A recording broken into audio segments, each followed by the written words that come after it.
romantic canals, medieval buildings, and picturesque squares. This is what Bruges looks like on social media. But is the Belgian city as beautiful in reality? Let's find out. The city of Bruges dates back to the 9th century, but it experienced its heyday in the late Middle Ages. This was due to the Flemish nobility and the city's access to the sea. As a result, Bruges became one of the largest and most important trading centres in Europe, especially for textiles. But eventually nobles and merchants left, and sea access dried up. The city became impoverished, and the Industrial Revolution largely bypassed it. What remained, however, were the medieval structures and the canals. Because of these, Bruges is known as the Venice of the North. It attracts millions of tourists every year who put the city of around 120,000 inhabitants in the spotlight on social media. We'll show you the best places and see if they live up to the hype. Reality check number 1, Rosenwalde, the Rosary Quay, perhaps the most famous photo spot. Our tip? Explore it by boat. A boat trip through the canals of Bruges is a great way to start the day. The trip costs around €15 for adults and starts at 10 a.m. and takes place throughout the day. However, check the schedule in winter as times may change. The boat makes several stops during the route. The most important sites are explained on the approximately 30-minute trip. Brilliant, absolutely brilliant, yeah, well worth the money. Very informative because a lot of these buildings here we wouldn't have known about, so it was really good. But for the typical online photo, you'll have to go ashore. It's not quite as empty and exclusive as it looks on social media. There's a lot of hustle and bustle on the quay, and everyone wants to get the best photo. Our conclusion? The view is still worth it, and the boat tour is really fun.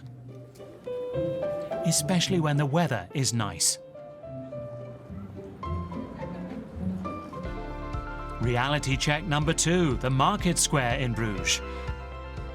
The colourful houses on the square are real eye-catchers. And they once had an important function. These are 18th century guild houses. And the one right behind the statue, right, Le Panier d'Or, the golden basket, that was the guild house of the roofers. So they took tiles in baskets on top of the houses to cover the roofs. And the two reddish-brown ones to the right, these were the guild houses of the fishmongers. Today, these houses in the middle of the lively market square hold restaurants. And the square is very popular with tourists. The architecture, I mean, this is just gorgeous. Coming from the States, you don't see architecture like this at all. This side is really beautiful. In terms of popularity, it passed our reality check. But to get photos like the ones you see posted online, you'll need to be a bit lucky with the light and manage to block out the other visitors. One of the square's highlights is the 83-metre-high belfry. The medieval bell tower is just as impressive in real life as it is on social media. If you're not put off by 366 steps, you should climb up. The view is worth it.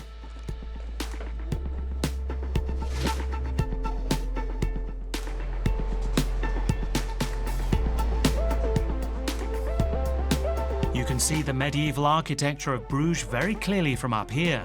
Even though many of the houses have been renovated since the Middle Ages, their original style has been preserved. Our verdict? It's a strenuous climb, but you'll be rewarded with a great view. And now it's time for our next reality check. Hungry after all that sightseeing? What would a trip to Bruges be without waffles? But do the typical Belgian waffles taste as good as they look on social media platforms? Here in Otto's Waffle Atelier, they bake very special ones. Our waffles are made in the form of lace, which is very known in Bruges. We have the waffle rind is customly made, especially for that. It's also made with gluten-free oat flour, so all our waffles here are gluten-free and they're also dairy-free. They also try to work with lots of organic and local products. So how does it taste? Delicious. And a perfect spot for pictures. The waffle store is right next to a beautiful canal. Our conclusion: even though Bruges has much more to offer than just waffles, we think they are simply part of a trip to the city, and they taste great too.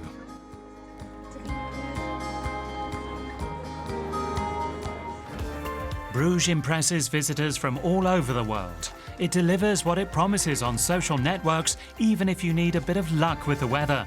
And if it gets too busy for you, there are also quieter areas of the city.